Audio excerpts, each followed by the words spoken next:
ನೂತನ ಸಚಿವರಿಗೆ ಖಾತೆ ಹಂಚಿಕೆ ಯಾವಾಗ? ಸಂಜೆಯೊಳಗೆ ಆಗುವಂತಹ ಸಾಧ್ಯತೆಗಳು ಕಂಡು ಬರ್ತಾ ಇದೆ. ಮಧ್ಯಾಹ್ನದೊಳಗೆ ಸಿಎಂ ಕೈಗೆ ಖಾತೆ ಹಂಚಿಕೆಯ ಪಟ್ಟಿ ಸೇರುವ ಸಾಧ್ಯತೆ ಇದೆ. ಸಂಜೆಯೊಳಗೆ ಖಾತೆ ಹಂಚಿಕೆಯಾಗುವಂತಹ ನಿರೀಕ್ಷೆ. ಹೈಕಮಾಂಡ್ ನಾಯಕರಿಂದ ಹೈ ವೋಲ್ಟೇಜ್ ಸಭೆ. ದೆಹಲಿಯಲ್ಲಿ ನಡೆದಂತಹ ಹೈಕಮಾಂಡ್ ನಾಯಕರ ಮೀಟಿಂಗ್ ಅದು. ಎಐಸಿಸಿ ಅಧ್ಯಕ್ಷರಾದಂತಹ ಮಲ್ಲಿಕಾರ್ಜುನ್ ಖರ್ಗೆ, ಪ್ರಧಾನ ಕಾರ್ಯದರ್ಶಿ ಕೆಸಿ ವೇಣುಗೋಪಾಲ್, ಉಸ್ತುವಾರಿ ರಣದೀಪ್ ಸಿಂಗ್ ಸುರ್ಜೇವಾಲಾ ಚರ್ಚೆ ನಡೆಸಿದ್ದು. ಖಾತೆ ಹಂಚಿಕೆ ವಿಚಾರಕ್ಕೆ ಸಂಬಂಧಪಟ್ಟಂತೆ ಭಾರಿ ಚರ್ಚೆಯಾಗಿದೆ. ಪಟ್ಟಿ ಮಧ್ಯಾಹ್ನ ಸಿಎಂ ಕೈ ಸೇರಲಿದ್ದು, ಸಂಜೆಯೊಳಗೆ ನೂತನ ಸಚಿವರಿಗೆ ಖಾತೆ ಹಂಚಿಕೆಯಾಗುವ ನಿರೀಕ್ಷೆಗಳು ಕಂಡು ಬರ್ತಾ ಇದೆ. ಇನ್ನು ಸಿಎಂ ಡಿಕೆಶಿ ಏನೊಂದು ಪಟ್ಟಿ ಕೊಟ್ಟಿದ್ದಾರೆ, ಅದರ ಬಗ್ಗೆ ನಾಯಕರು ಚರ್ಚೆ ನಡೆಸಿದ್ದಾರೆ. 3 ನಾಯಕರು ಚರ್ಚೆ ಮಾಡಿ ಪಟ್ಟಿ ಫೈನಲ್ ಮಾಡಿದ್ದು. ರಾಹುಲ್ ಗಾಂಧಿ ಅವರ ಅಂಕಿತ ಮಾತ್ರ ಬಾಕಿ. ಹೈಕಮಾಂಡ್ ನಾಯಕರು ತಯಾರಿಸಿರುವಂತಹ ಪಟ್ಟಿಯನ್ನ ರಾಹುಲ್ಗೆ ತೋರಿಸಿ ನಂತರ ಸಿಎಂಗೆ ಆ ಪಟ್ಟಿ ರವಾನೆಯಾಗಲಿದೆ. ಆ ಬಳಿಕ ಸಂಜೆಯೊಳಗೆ ನೂತನ ಸಚಿವರಿಗೆ ಖಾತೆ ಹಂಚಿಕೆಯಾಗಲಿದೆ ಎನ್ನುವ ನಿರೀಕ್ಷೆ. ಭಾರಿ ಚರ್ಚೆಯಾಗಿದೆ. ಈಗಾಗಲೇ ವಿಳಂಬ ಆಗಿದೆ ಖಾತೆ ಹಂಚಿಕೆ. ವಿಪಕ್ಷಗಳ ಟೀಕೆ ಗುರಿಯಾಗಿದೆ. ಇನ್ನೇನು ಅಧಿವೇಶನ ಶುರುವಾಗುತ್ತೆ, ಅಷ್ಟರೊಳಗಾಗಿ ಖಾತೆ ಹಂಚಿಕೆಯಾಗಬೇಕು ಅನ್ನುವಂಥದ್ರ ಬಗ್ಗೆ ಭಾರಿ ಸರ್ಕಸ್ ನಡೀತಾ ಇತ್ತು. ಈಗಾಗಲೇ ಮುಖ್ಯಮಂತ್ರಿಗಳಿಂದ ಪಟ್ಟಿ ಪಡೆದಿರುವಂತಹ ಹೈಕಮಾಂಡ್ ನಾಯಕರು ಅದನ್ನು ಚರ್ಚೆ ಮಾಡಿ ಒಂದು ಫೈನಲ್ ಪಟ್ಟಿ ಸಿದ್ಧಪಡಿಸಿದ್ದಾರೆ. ಅದಕ್ಕೀಗ ರಾಹುಲ್ ಗಾಂಧಿಯವರ ಅಂಕಿತ ಬೀಳೋದೊಂದೇ ಬಾಕಿ ಅಂತ ಹೇಳಲಾಗ್ತಾ ಇದೆ. ಹಾಗಿದ್ರೆ ರಾಹುಲ್ ಗಾಂಧಿ ಗ್ರೀನ್ ಸಿಗ್ನಲ್ ಕೊಡ್ತಿದ್ದಂತೆ ಸಂಜೆಯೊಳಗೆ ನೂತನ ಸಚಿವರಿಗೆ ಖಾತೆ ಹಂಚಿಕೆಯಾಗುತ್ತಾ? ಅರ್ಜೆಂಟ್ ಏನಿಲ್ಲ ಅಂದಿದ್ರು ಸಿಎಂ. ಆದರೆ ಅಧಿವೇಶನ ಆರಂಭ ಆಗೋ ಮುನ್ನ ಖಾತೆ ಹಂಚಿಕೆಯಾದರೆ ಅಲ್ಲಿ ಕೇಳುವಂತಹ ಪ್ರಶ್ನೆಗಳಿಗೆ ಇಲಾಖಾ ಸಚಿವರುಗಳು ಉತ್ತರಿಸೋದಕ್ಕೆ ಸಾಧ್ಯ ಆಗತ್ತೆ.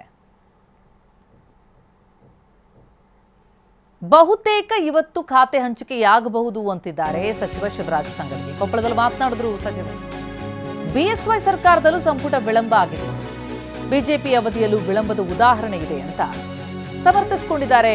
ವಿಳಂಬ ಆದದ್ದನ್ನು ಜೊತೆಗೆ ಸಂಜೆಯೊಳಗೆ ಖಾತೆ ಹಂಚಿಕೆಯಾಗಬಹುದು ಎನ್ನುವ ಭರವಸೆ ಮೂಡಿಸುತ್ತಿದ್ದಾರೆ. ನಾನು ಕೊಟ್ಟ ಖಾತೆಯನ್ನು ಇಷ್ಟಪಟ್ಟು ಕೆಲಸ ಮಾಡ್ತೀನಿ. ವಿಳಂಬ ಬಹಳ ಆಗುತ್ತದೆ ಸರ್. ಯಾಕೆ ಎಲ್ಲೋ ಒಂದು ಕಡೆ ವಿಳಂಬ ಅನ್ನೋದಿಲ್ಲ. ಸಿಎಂ ನಡುವೆ ಟೈಮ್ ಸರಿ ಆ ರೀತಿ ಏನು ಹೊಂದಾಣಿಕೆ ಅನ್ನೋದಿಲ್ಲ. ಸಣ್ಣ ಪುಟ್ಟ ಸರಿಯನ್ನ ಮಾಡೋಂಥದ್ದು ಕೆಲಸ ಮಾಡ್ತಾರೆ. ಅದಕ್ಕೆ ಏನಂತ ಅಂಥ ಬದಲಾವಣೆಯನ್ನು ನನಗೆ ಅದ್ರ ಬಗ್ಗೆ ಮಾಹಿತಿ ಇಲ್ಲ. ಅದ್ರ ಬಗ್ಗೆ ಏನಿದ್ರು ಹೈಕಮಾಂಡ್ದವ್ರಿಗೆ ನಾನು ಕೊಟ್ಟ ಖಾತೆಯನ್ನು ಇಷ್ಟಪಟ್ಟು ಕೆಲಸ ಮಾಡ್ತೀನಿ. ವಿಳಂಬ ಬಹಳ ಆಗುತ್ತದೆ ಸರ್. ಯಾಕೆ ಎಲ್ಲೋ ಒಂದು ಕಡೆ ವಿಳಂಬ ಅನ್ನೋದು. ಇನ್ನು ನಾನು ಯಾವ ಖಾತೆಗೂ ಬೇಡಿಕೆ ಇಟ್ಟಿಲ್ಲ ಅಂತಿದ್ದಾರೆ ಸಚಿವ ರಾಮಲಿಂಗಾರೆಡ್ಡಿ. ಕೋಲಾರದಲ್ಲಿ ಮಾತನಾಡಿದ್ರು, ಯಾವುದೇ ಖಾತೆ ಕೊಟ್ಟರು ಕೆಲಸ ಮಾಡುವೆ. ಆಗಸ್ಟ್ 13 ಅಧಿವೇಶನಕ್ಕೆ ಮೊದಲು ಖಾತೆ ಹಂಚಿಕೆಯಾಗಲಿ. ಅಲ್ಪ ಸ್ವಲ್ಪ ಅಸಮಾಧಾನ ಇದೆ, ಪೂರ್ಣ ಪ್ರಮಾಣದಲ್ಲಿ ಇಲ್ಲ ಅಂತಿದ್ದಾರೆ ರಾಮಲಿಂಗಾರೆಡ್ಡಿ. ಸೆಷನ್ ಇದೆ 13ರಿಂದ ಅಷ್ಟೊಳಗಡೆ ಆಗುತ್ತೆ, ಆಗಲೇಬೇಕು.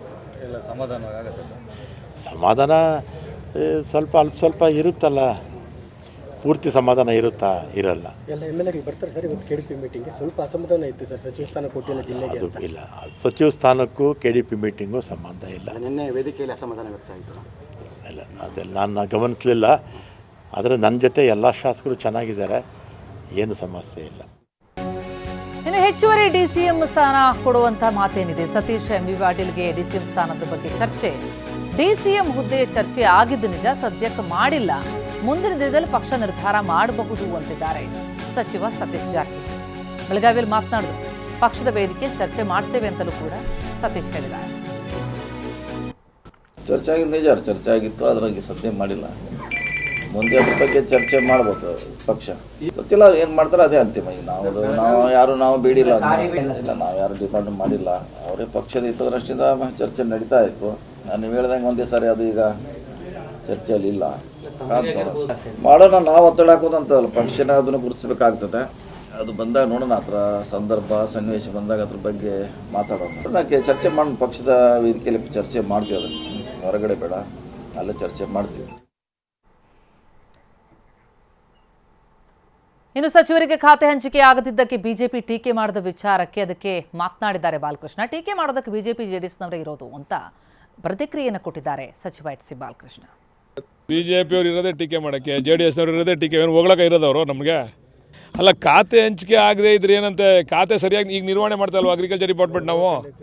ಸರ್ ಮೇಟಿ ಬೇಕಾಗತ್ತೆ ಸರ್, ಎಲ್ಲದನ್ನೂ ಸಿಎಂ ನೋಡಕ್ಕಾಗತ್ತೆ. ಹಾಗಾದ್ರೆ ಸರಿಯಾದ ಮೇಟಿ ಹುಡುಕ್ತಾವ್ರೆ ಸಿಎಂ ಸರಿಯಾದ ಮೇಟಿ ಹುಡುಕ್ತಾವ್ರೆ. ಬಿಡ್ತೀರಾ ಸರ್ ಹಾಗಾದ್ರೆ ಒಂದು ಖಾತೆ ಹಂಚಿಕೆ? ಯಪ್ಪ, ನಿಮ್ಮ ಮಾಧ್ಯಮದವ್ರ ಹತ್ರ ಸಿಗಾಕೊಳಕ್ ಆಗಲ್ಲ ನಾವು. ಆಯ್ತು, ಇನ್ನೇನು ಇವತ್ತು ಹೇಳೋರಲ್ಲ, ಗುಡ್ ನ್ಯೂಸ್ ಕೊಡ್ತೀನಿ ಅಂತ ಹೇಳೋರು ಮುಖ್ಯಮಂತ್ರಿಗಳು ಹೇಳಿದ್ದಾರೆ ಅಂತ. ನಾನು ಯಾರೋ ಹೇಳಿದ್ ಕೇಳಿದೆ, ಗೊತ್ತಿಲ್ಲ. ಗುಡ್ ನ್ಯೂಸ್ ಕೊಡ್ತೀನಿ ಅಂತ ಹೇಳಿದ್ದಾರೆ. ನೋಡ್ರಿ, ನಮ್ಮ ಜಿಲ್ಲೆನಲ್ಲಿ ಎಲ್ಲದಕ್ಕೂ ನಾನೇ ಮಂತ್ರಿ, ಎಲ್ಲ ಇಲಾಖೆಗೂ ನಾನೇ ಮಂತ್ರಿ, ಎಲ್ಲ ಇಲಾಖೆನೂ ಸುಭದ್ರವಾಗಿ ನಿರ್ವಹಣೆ ಮಾಡ್ತಕ್ಕಂಥದ್ದು ನನ್ನ ಜವಾಬ್ದಾರಿ. ನಮ್ಮ ಜಿಲ್ಲೆನಲ್ಲಿ ನಾನೇ ಮಂತ್ರಿ ಎಲ್ಲದಕ್ಕೂ. ಯಾರು ಕೊಟ್ಟರು ಉಸ್ತುವಾರಿ ಅಂತಲ್ಲ, ಎಲ್ಲದಕ್ಕೂ ಜವಾಬ್ದಾರಿ ನಾನೇ. ನನ್ನನ್ನೇ ಹೊಣೆಗಾರನಾಗಿ ಮಾಡ್ತಾರೆ ಮುಖ್ಯಮಂತ್ರಿಗಳು. ನಿನಗೆ ಜವಾಬ್ದಾರಿ ಕೊಟ್ಟಿದ್ದೀನಿ, ನೀನು ಮಾಡಬೇಕು ಅಂತ. ನಾನು ಬೇರೆ ಇಲಾಖೆ ಮಂತ್ರಿಗಳ ಮೇಲೆ ಎತ್ತಕ್ಕಾಗಲ್ಲ. ಈಗ ಮೀಟಿಂಗ್ ಮಾಡ್ತಾಯಿದ್ದೀನಿ, KTP ಸಭೆಗಳು ಮಾಡ್ತೀನಿ, ಅದನ್ನೆಲ್ಲ ಸರಿ ದಾರಿಗೆ ತತ್ತೀವಿ.